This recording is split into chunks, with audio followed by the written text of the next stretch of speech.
আমি Mohammad Jahangir Alam, field supervisor, Islamic foundation রাষ্ট্রীয় বিভাগ কার্যালয়। আমি আপনাদের সকলের হাতে এই রাস্তায় দাঁড়িয়েছি। সকলের একটাই দাবি, আমাদের প্রাণের দাবি, আমাদের সকল জনবলের স্থায়ীকরণ এবং এই স্থায়ীকরণের দাবি জানানোর পরিপ্রেক্ষিতে আমাদের এই চলমান প্রকল্প 31/12/24 শেষ হয়। এটা প্রকল্প হিসাবেই ছিল, কিন্তু বর্তমান সরকার আমাদের প্রাণের দাবিতে উপেক্ষা করে আমাদের আউটসোর্সিংয়ে নেওয়ার জন্য অর্থ মন্ত্রণালয়ের একটা মিটিং করে গত 20/3/2025 এবং একটা রেজলিউশন স্বাক্ষর করেছে প্রাথমিকভাবে যে আমাদের সকল জনবলকে তারা আউটসোর্সিং করবে।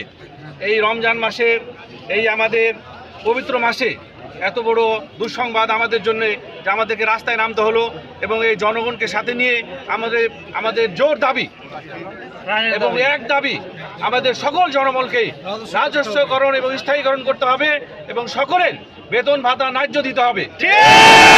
গত 3 মাস ধরে আমাদের শিক্ষকরা, কেয়ারটেকাররা এবং স্টাফরা মানবতার জীবনযাপন করছে।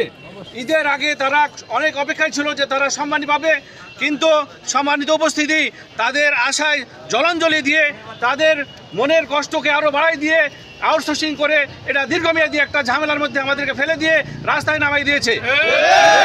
সরকারের কাছে অনুরোধ করব, অতি দ্রুত আলিম ওলামার মনের দাবি, প্রাণের দাবি মেনে নিয়ে আউটসোর্সিং বাতিল করে সমস্ত জনবলকে রাজস্ব খাতে স্থানান্তর এবং চাকরি স্থায়ীকরণ করবেন।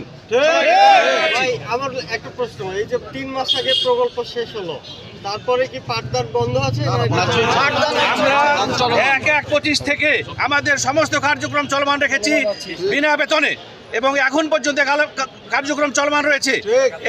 এই কার্যক্রম চলমান রাখার স্বার্থে এবং ভবিষ্যতে আমাদের এই জনগণের মূল্যায়ন করার স্বার্থে সকলে একের সাথে আমাদের এক দফা দাবি, আমাদের এই প্রকল্প রমজানের আগে পাস করে সকলের বেতন বোনাস প্রদানের জন্য জোর দাবি জানাচ্ছি।